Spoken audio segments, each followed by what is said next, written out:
Hey, Blue Table fans! What we've got for you is some urban terrain. This is along the lines of our ruined city type of thing, but the twist here is that the buildings are mostly intact. In fact, arguably they could work as a facade. I've included a few models here for scale, so you can see the pieces are really quite substantive. Even the smaller ones are dwarfing these tanks and whatnot.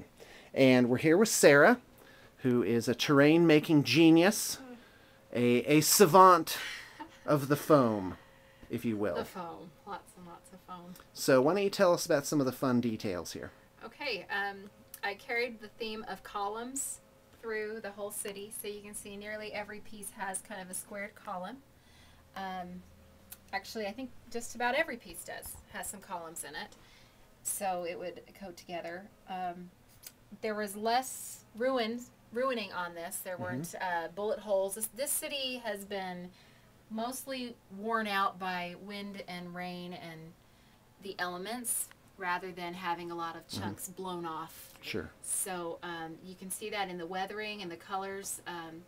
There's some washing of browns and greens and stuff over the top that you might not be able to see in the video. It definitely adds some life. But yeah, it gives it a sense of like rain and soot and things that are dripping down. Now tell me about these gargoyles here. I found these gargoyles and I've had them for a while, just wondering what to put them with, and I thought it'd be fun to have that element in this set because they're just rough stone looking gargoyles, and so they're not blown up or anything. I wanted to use them in something that wasn't too damaged for city scene. Yeah, well they're really quite the candle on the cake.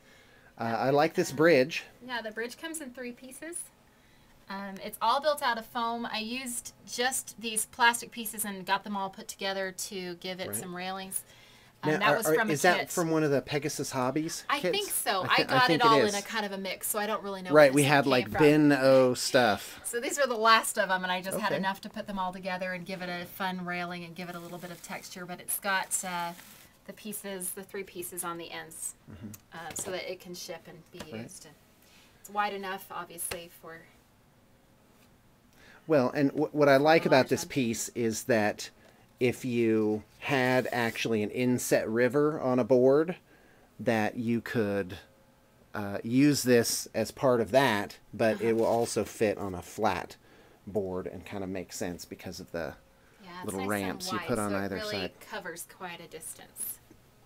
And I think you can get 2 of the smaller tanks just about on here. Oh, okay. Or some other vehicles and troops. Oh, that's great. Across. That's a very exciting it's objective nice that it's wide. for a game. You know, a little bit goes a long way, I think, for making a game interesting.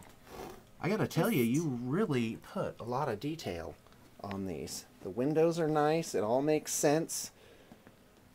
Great. Anything else?